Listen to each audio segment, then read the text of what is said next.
My childhood companion, a brilliant student, demanded that I confess my feelings 50 times before he would consider being with me.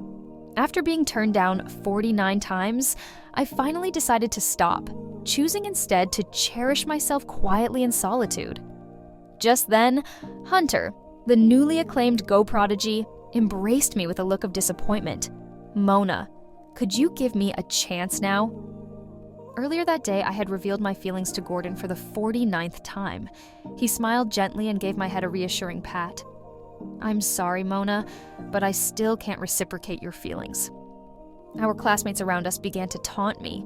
Spring, the school's most beautiful girl, stood beside Gordon with a condescending grin. "Mona, why do you persist? How many times has this happened? Aren't you exhausted? We're all tired of watching you try." She then tapped Gordon on the shoulder. "Can't you be a bit more considerate in turning her down?" Gordon looked helpless, his interactions with Spring giving off ambiguous vibes. He then wrapped an arm around my shoulder and said, "We're heading to lunch. Want to come along, silly?" It was his way of making me believe that with a bit more effort, I might succeed next time. After yet another rejection, I distanced myself. "No, I still have laws to study. I need to get back to my books." Gordon seemed accustomed to my academic excuses, giving me a cold shove and a dismissive snort. So dull. He left with Spring, repeating the word boring, a frequent jab from him. "Why do you always wear pants? You lack any femininity. Boring. You're in college now and still only focus on studying. Such a bookworm. Boring. Other girls can cook, but you can't. Boring."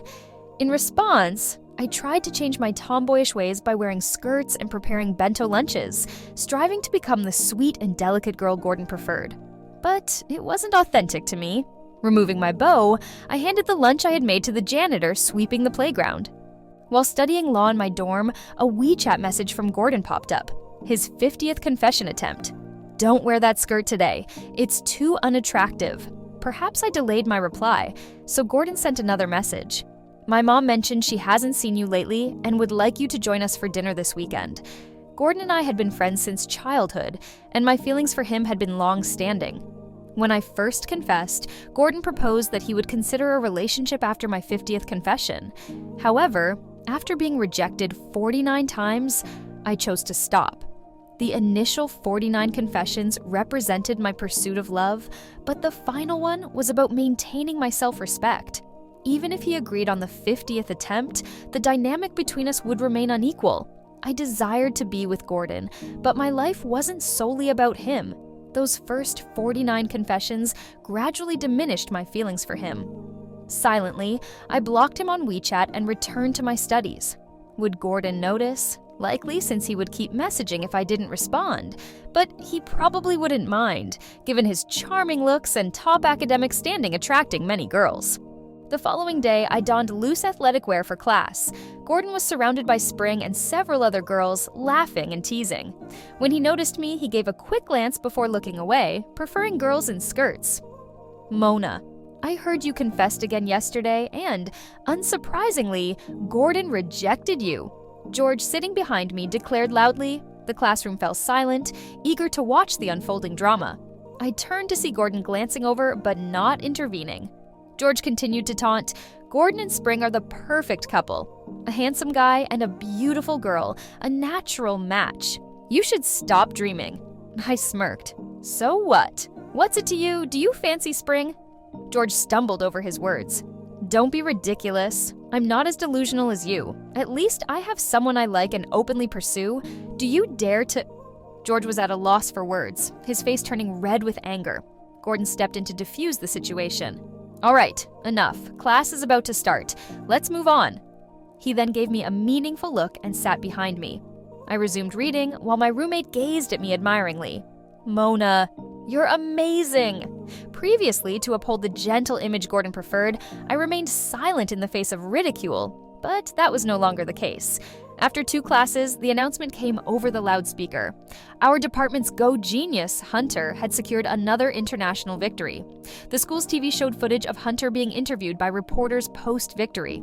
Excitement buzzed through the students. Due to his competitions and training, Hunter rarely attended school and didn't mingle much with classmates. Everyone was curious about him. Despite his prowess in Go, why had he chosen to study law? My roommate eagerly patted my back. "Mona, do you know Hunter? I saw him from afar once. He's so handsome." I nodded.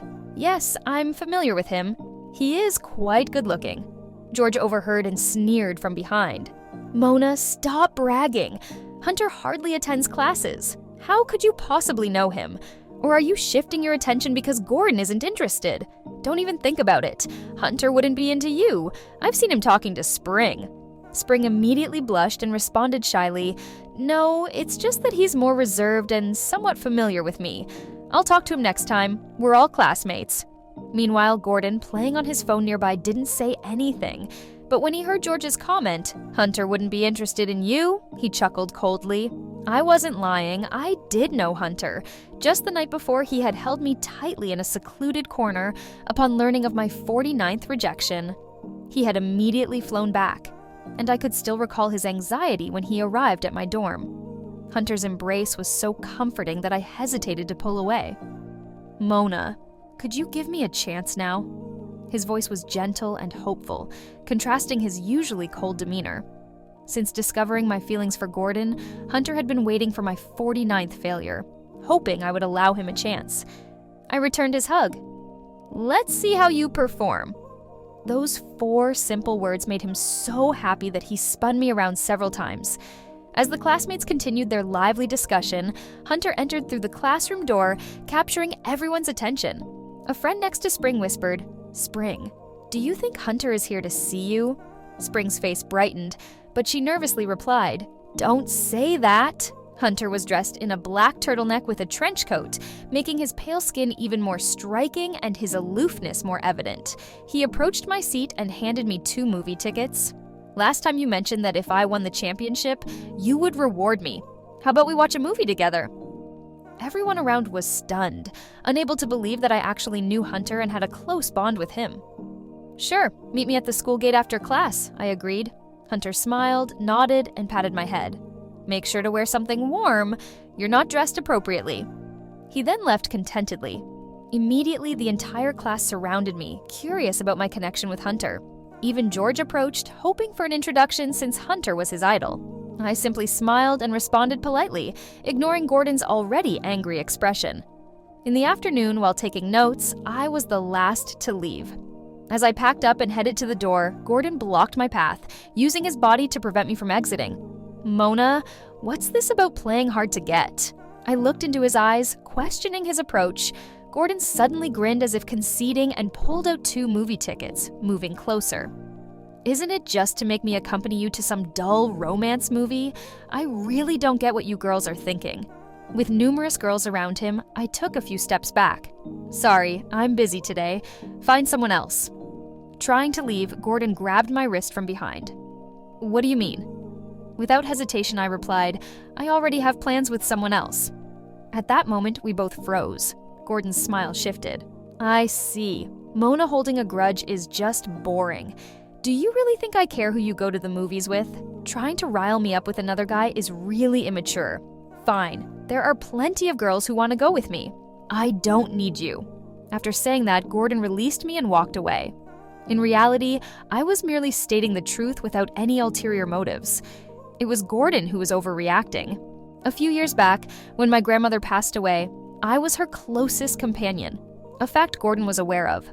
However, when I reached out hoping he would come to comfort me, Gordon declined, having already arranged to play basketball with friends. He told me, "I already have plans with someone else. I'll be there tomorrow." His tone was impatient. Gordon did show up the next day, but by then, the moment I needed him most had already passed. Perhaps he viewed this as my way of seeking revenge, but I wasn't seeking revenge. Revenge would imply I still cared, but I was gradually learning to let go. At the school gate, Hunter stood in the snow, leaning against a black car with his head bowed. It was unclear how long he had been waiting. Even with a mask and hat, his natural aloofness made him noticeable in the crowd. Upon seeing me, Hunter's dark eyes sparkled, and he moved forward to hug me. Startled, I wanted to push him away, but he kept his lips from touching my ear, his voice soft and pleading. "Just a hug. I've been waiting here for so long. I'm freezing." Gordon, who had just exited the school gate, witnessed this. His expression flickered briefly, but soon returned to his usual demeanor as he laughed and joked with his friends. A friend nudged him, and Gordon raised an eyebrow before walking past us without a second glance. Hunter quickly released me and pulled me into the car. Inside, I looked at him curiously. "When did you get your driver's license? Didn't your agent always drive for you?" Hunter's ears turned red. "I just got my license last month. I can't keep relying on someone else to drive while chasing after a girl, can I?" Hearing this made me blush slightly as well. At the cinema, I went to buy popcorn while Hunter waited. When I returned, I saw him surrounded by girls asking for his WeChat. Hunter gave me a pleading look. Suddenly, a playful impulse took over, and I froze, watching how he would handle the situation. Normally, Hunter's agent would have intervened by now. Seeing me stay still, Hunter gazed at me affectionately. He then whispered a few words to the girls before pointing at me. The girls walked away disappointed. "What did you tell them?" I asked, intrigued. Hunter looked at me. His expression hurt. "I said my girlfriend was watching me and she probably wouldn't approve." Blushing, I cleared my throat and shoved a bucket of popcorn into his arms before heading into the theater. Hunter quickly followed, though I couldn't see his face. I knew he was smiling. After the movie, Hunter drove me back to my dorm. Just as I was about to leave, he suddenly removed his mask, wrapped his arms around my waist, and kissed my forehead. A gift box mysteriously appeared in my hand. After the kiss, Hunter's cheeks reddened as he hurried back into the car, fumbling slightly before driving away. My cheeks felt warm, unsure if it was from the cold or my embarrassment. Back in my dorm, I opened the gift box to find a beautiful bracelet inside. I glanced at the older bracelet I was already wearing. This one had been a present from Gordon on my 18th birthday. Back then, I had vowed to wear it forever. Later, I discovered that this bracelet was originally intended for another girl. She had thought it was too inexpensive and declined it. Gordon then purchased a more costly one for her and gave this one to me. The bracelet even featured the girl's initials carved into it. With this in mind, I removed Gordon's bracelet and switched to the one Hunter had given me. The following day was Saturday. Since I lived in the same city, I typically returned home on weekends. Gordon's house was just next door. Our families were close and frequently shared meals together. Today was no different. Early in the morning, Gordon's mother arrived with a load of groceries, knocking on our door. I quickly went out to help carry the bags. Gordon's parents had always been kind to me, earning my deep respect. Gordon trailed behind his mother, giving me a chilly look. "Oh no, I forgot to pick up some chilies and garlic. You two go get them," his mother instructed. Gordon and I exchanged a glance. We had no reason to decline, so we headed out together. On our way, my phone rang unexpectedly. It was a WeChat message from Hunter, a cartoon cat saying, "I miss you." I couldn't help but smile a bit. "Have you reached the airport? Hunter was leaving town for training today.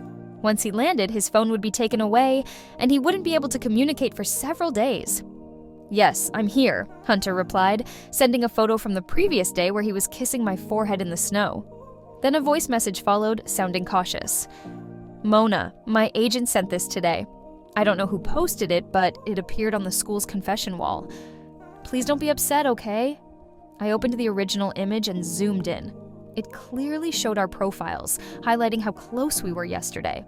I couldn't help but grin wider and saved the image. "I'm not upset.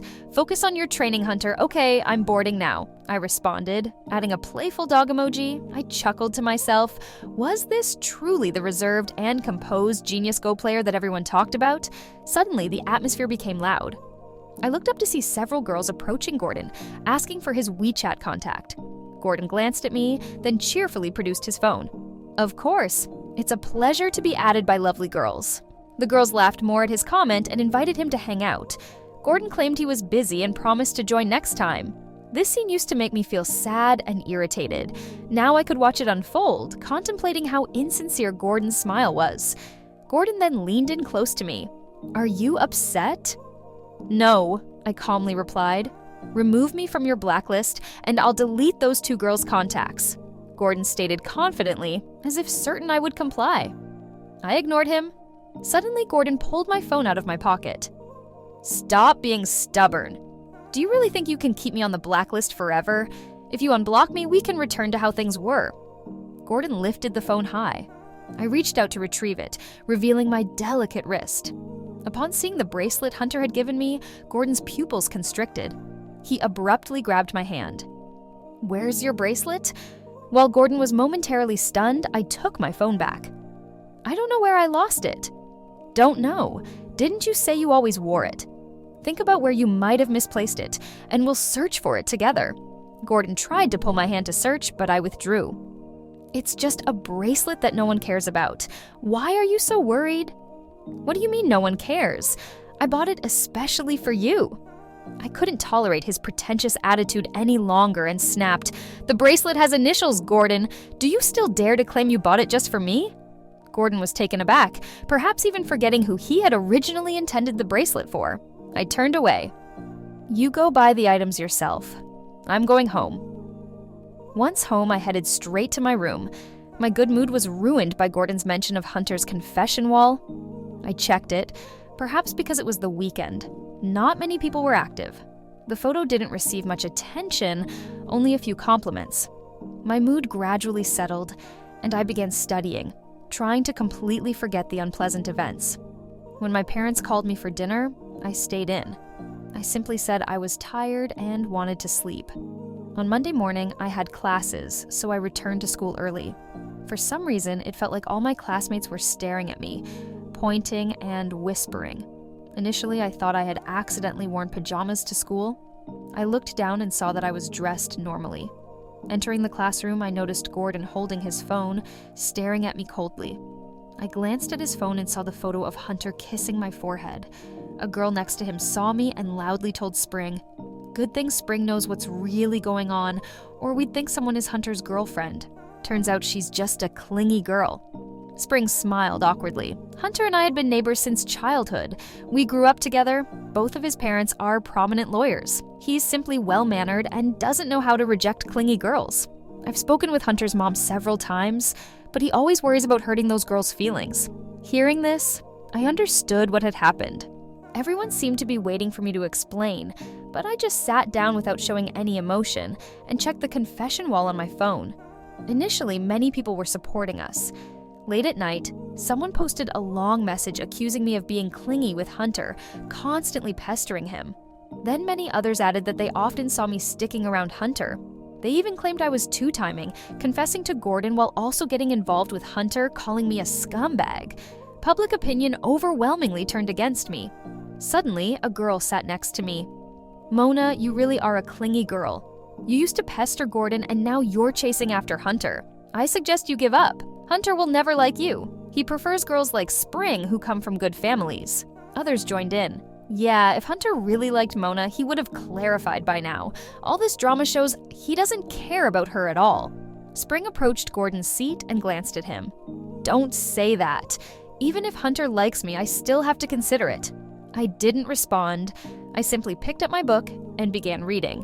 In situations like this, saying more was pointless.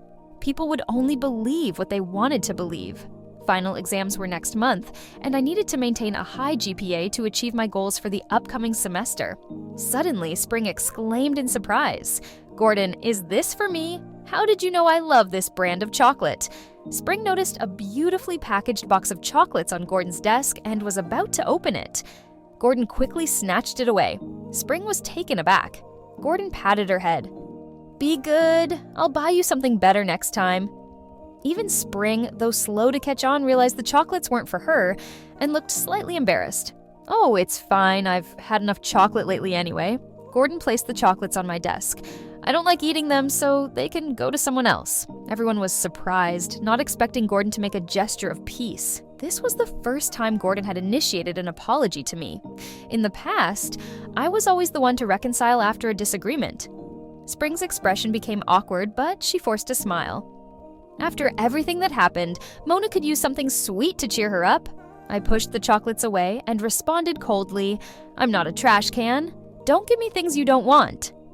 No one anticipated me refusing Gordon.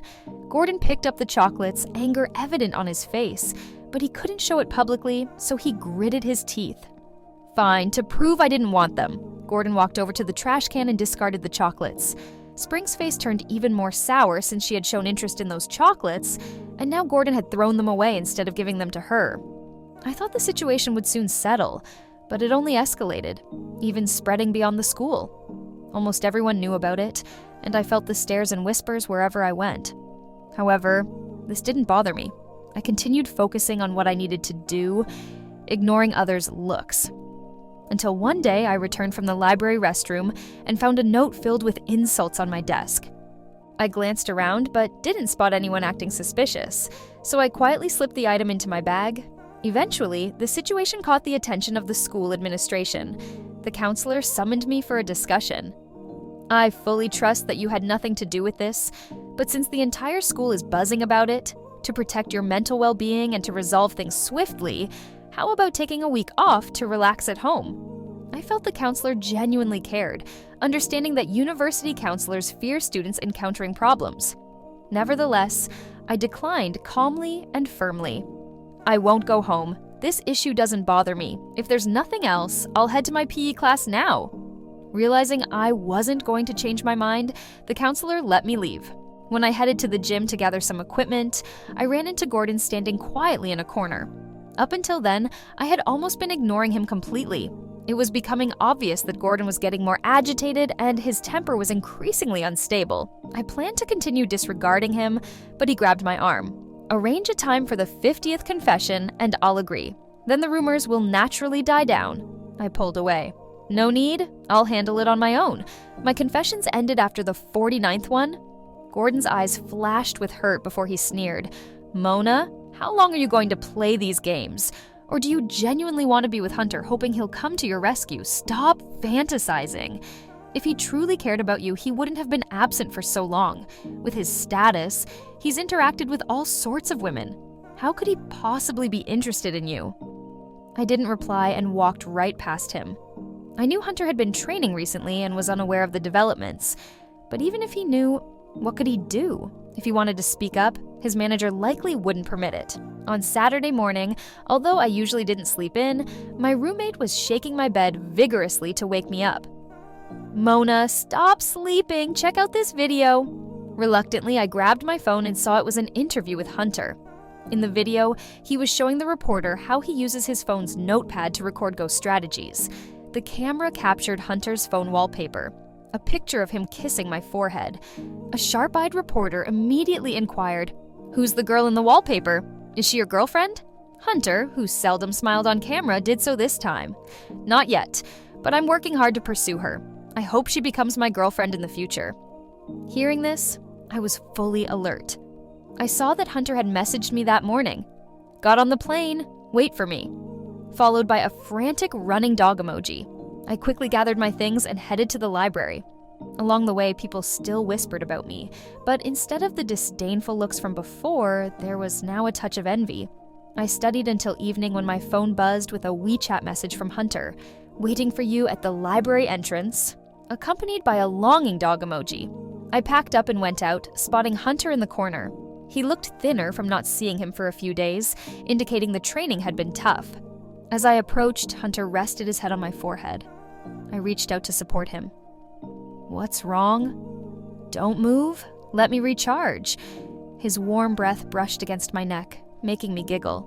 He pulled me into a tight hug, resting his head against my shoulder. "Sorry, I didn't realize you were dealing with all this at school." I didn't hold it against him. "It's okay.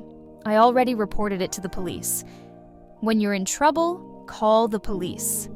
I had reported it as soon as the incident occurred, but hadn't mentioned it to avoid tipping off the culprit. Hunter nodded. "Indeed, no one can bully my Mona." I couldn't help but ask, "Did your manager approve this?" "Knowledge notepad?" He kept all his ghost strategies in his mind. When did he start recording them on his phone? He just wanted the reporter to see his wallpaper. Hunter chuckled softly. "Of course not. He's currently negotiating with several advertisers." Although Hunter wasn't a major star, his good looks and reputation as a genius Go player drew a lot of attention, including many female fans. Numerous advertisers wanted him for commercials. Hunter's actions that day likely disappointed many of his fans. Now his manager was busy handling everything. After a brief pause, I heard myself say, Hunter, let's give it a try. When I saw Hunter outside the library earlier, I had already made up my mind. I was happy that Hunter had openly confessed his feelings. I realized I might have liked him for a long time. Being certain of my emotions, I didn't want to leave things uncertain anymore. I just wanted to be close to him. Hunter paused and looked at me in disbelief. Mona, what do you mean by that? I smiled brightly. It means, let's start dating. Hunter looked at me with bright, happy eyes. What do you mean, start? I won't start. If you agree to be with me, you'll be with me for life. I nodded firmly. Yes, for life. Who's afraid of whom? A boy stood outside the library, visibly happy, even with tears in his eyes. In the days that followed, Hunter was always by my side. Luckily, there were no competitions or training sessions during this time, so Hunter would find me right after class. Occasionally, I would see Gordon along the way. His eyes always seemed complicated when he looked at me. Each time this happened, Hunter would block my view. Don't look at him, look at me. His jealousy was so intense that he wanted to be with me every moment. Just like today, while I was still in class, Hunter messaged me, "Class over yet? Let's have dinner together," followed by a happy bouncing dog emoji. I responded with a smile, "Okay." Unexpectedly, Gordon also sent a message at that moment. "Wait for me at the classroom door. I have something for you." I assumed he might have messaged the wrong person since we hadn't been in contact for a while, so I chose not to reply. After class, as I was walking out, I saw many people running outside saying there was a fight. Feeling uneasy, I hurried out. Sure enough, it was Hunter and Gordon. Several guys were trying to separate them. Spring was beside Gordon, checking his injuries while I rushed to Hunter. "Are you okay? Why is your hand bleeding?" Hunter, who initially wanted to punch Gordon a few more times, calmed down slightly upon seeing me. I was about to take Hunter away when Gordon's voice came from behind. "Mona, are you blind? I'm clearly more injured. Why are you only caring about him?" I replied impatiently, "Isn't there someone with you? What's wrong with me caring about my boyfriend?" "Stop bothering me!" From the corner of my eye, I noticed a bracelet box that had fallen near Gordon. I guessed this might be what he intended to give me. Ignoring the hurt in his eyes, I supported Hunter and left. Past feelings meant nothing now. I called a cab, intending to take Hunter to the hospital. Hunter stubbornly refused, saying there was a first aid kit at home, so I agreed and went to his place. It was my first time at Hunter's home, which he had purchased himself. It hurts, it hurts, it hurts. While I was applying medicine, Hunter kept crying out in pain, his demeanor expressing injustice. I said firmly, "If you know it hurts, why did you fight? Don't you realize how important to-go players' hands are? How will you play if you injure them?" Hunter replied resolutely, "Even if I lose this hand, I won't let anyone badmouth you in front of me." Hearing it was for me. My heart softened. "Fool." Hunter leaned in, speaking playfully. "It still hurts?" I pushed his head away. "Fine, let it hurt." Hunter refused to leave and pulled me onto the sofa, gazing into my eyes. I felt his breath quicken, filled with a seductive tone. "Can I?" My response was a kiss. Realizing what was happening, Hunter held my cheek with one hand and the back of my head with the other, deepening the kiss. I couldn't help but wrap my arms around his neck. Between kisses, I said, "Idiot, you don't need to ask to kiss your girlfriend. Just hold me tight and kiss me." This prompted Hunter to embrace me even tighter. The following day, I noticed Spring's official announcement on her social media. She and Gordon had officially become a couple. The post celebrating their relationship received numerous likes, with many lauding them as an ideal pair. I felt indifferent about it. Finals were looming, and I couldn't afford to worry about people who didn't matter to me. To make studying easier, I asked Hunter to reduce his visits. Although he was slightly disappointed, he respected my request and didn't bother me, especially since he had his own exams to focus on. Once, I inquired why Hunter, who excelled at Go, decided to pursue law. He responded thoughtfully, "My parents have struggled with their relationship since my childhood. They never considered my opinions on anything. Both are lawyers and want me to follow in their footsteps. They told me I must at least graduate from law school, or they'd stop me from playing Go." I looked at him with concern. "Isn't that really hard for you?" "It was challenging at first, but meeting you made me realize it was the best decision my parents ever made. Hunter said, pressing his forehead against mine with a smile. University exams typically last between 2 weeks and a month. Shortly after completing some exams, Spring was apprehended by the police. She was accused of employing online trolls to smear others and encouraging the posting of derogatory messages. She had to visit the police station for further questioning. It became clear that previous rumors were also propagated by Spring's hired trolls to tarnish my reputation. Later, Gordon reached out to meet, but I declined. The situation concluded with Spring publicly apologizing to me in front of the entire school and issuing an online apology. Immediately, the confession wall was flooded with people ridiculing Spring. This time, there were no hired trolls. Everyone's reactions were sincere. Even those who had previously confessed to Spring felt embarrassed about it. Gordon and Spring ended their relationship shortly after the final exam results were released. Surprisingly, I outperformed Gordon, becoming the top student in our grade, bringing my aspirations within reach. At the beginning of the second semester, I submitted my study abroad application to the counselor's office. Indeed, this was why I had been studying so diligently all these years. Long ago, I decided to pursue a career in international law. Securing a place at a renowned foreign university would significantly enhance my future prospects. As I exited the counselor's office, I bumped into Gordon. "You're going abroad?" It seemed he had overheard my conversation. I nodded, preparing to leave, but he grabbed my arm. "If I confess my feelings one last time, will you stay?" Gordon's voice was filled with earnest desperation, similar to how I had felt before.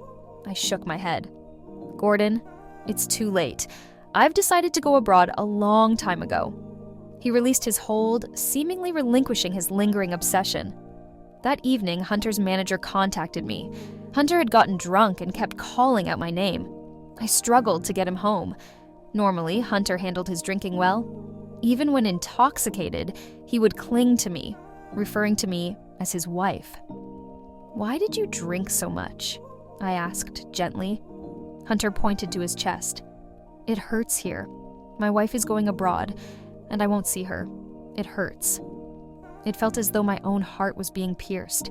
Hunter's mentor was set to stay in the country for the next few years, and since Hunter hadn't graduated yet, he needed to remain and study under him. His mentor insisted that to excel at Go, one must first achieve mental tranquility. He wouldn't allow Hunter to participate in competitions, urging him to stabilize his temperament first. This meant our relationship would become long distance for several years. "So, do you want me to stay?" Deep down, I had considered whether I would stay if Hunter asked me to. The answer was no. Law was my passion. And while Hunter pursued his dreams, I needed to chase mine as well. Hunter shook his head sleepily. "These are my problems to solve. I want to help her achieve her dreams and not become a burden." Before I could respond, Hunter kissed me. "Why are you kissing me out of the blue?" "My wife said that to kiss your wife, you don't need permission." As I drifted into a daze, I marveled at how clearly he remembered things even while drunk. The next morning, Hunter was gone. Even as I boarded the plane to study abroad, he didn't come to say goodbye. Within a month of arriving overseas today, just as I was leaving the supermarket, it began to snow. I recalled last year's snowfall when Hunter kissed my forehead. Suddenly, I felt a deep longing for him and wondered what he was doing. Lost in thought, I thought I saw Hunter across the street. Believing it to be a mirage, I was startled when the real Hunter sprinted toward me. Only when he held me tightly did I realize it wasn't a hallucination. Hunter had truly come to find me. I could hardly believe it. "How did you get here?" "I missed you too much. I couldn't imagine life without you, so I spent over a month defeating my mentor and convincing my parents. Then I hurried to find you. I've had no one else, so I need you." With tears of joy in my eyes, I pulled Hunter down and kissed him passionately. Let him hold on. After all, we were meant to spend our lives together. Later, while nestled in Hunter's arms, feeling sleepy, I asked him why he loved me. Hunter smiled and kissed the back of my hair. "It's like a story about a young boy and girl. The boy, troubled by his parents' constant fighting, was sent to live with his grandmother. The girl happened to be there for summer vacation as well. That summer, the cheerful and vibrant girl used her positivity to lift the boy's lonely and sorrowful spirits.